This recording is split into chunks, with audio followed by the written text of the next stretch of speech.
ముఖ్యమంత్రి నారా చంద్రబాబు నాయుడుని కాకినాడకు చెందిన ఆరుద్ర అనే మహిళ కలిశారు.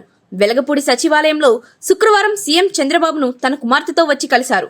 కాకినాడకు చెందిన ఆరుద్ర గత ప్రభుత్వ హయాంలో తాను ఎదుర్కొన్న సమస్యలు, వేధింపులను ముఖ్యమంత్రికి వివరించారు. తన కుమార్తె సాయిలక్ష్మి చంద్రకు వెన్నులో కణతి ఏర్పడటంతో తీవ్ర అనారోగ్యం పాలైందని సీఎం దృష్టికి తీసుకువచ్చారు.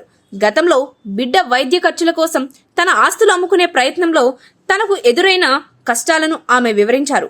అమలాపురంలో తన స్థలం విక్రయంలో ఇప్పటికీ ఇబ్బందులను గురిచేసి కోర్టుల చుట్టూ తిప్పుతున్నారని సీఎం ఎదుట ఆవేదన వ్యక్తం చేశారు.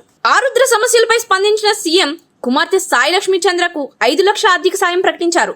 ప్రతి నెల 10,000 రూపాయల పెన్షన్ అందించనున్నట్లు తెలిపారు. కోర్టులో ఉన్న స్థల వివాదంపై ప్రభుత్వ పరంగా ఎంతవరకు సాయం చేయవచ్చు అనేది కూడా పరిశీలించి అండగా ఉంటామని ముఖ్యమంత్రి తెలిపారు.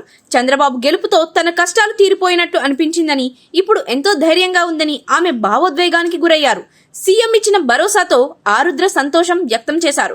గతంలో తన సమస్యను అప్పటి సీఎం దృష్టికి తీసుకువెళ్లేందుకు తాడేపల్లి క్యాంప్ కార్యాలయం వద్ద ప్రయత్నించగా స్పందించలేదని ఆమె అన్నారు. పైగా ఎదురు కేసులు పెట్టి వివాదాలు సృష్టించి తనను మానసిక హింసకు గురి చేశారని, పిచ్చిదాన్ని అనే ముద్ర వేశారని ఆరుద్ర కన్నీటి పర్యాంతమయ్యారు. ఆరుద్ర కష్టాలు విన్న ముఖ్యమంత్రి ధైర్యంగా ఉండాలని, అండగా ఉంటానని ఆమెకు హామీ ఇచ్చారు.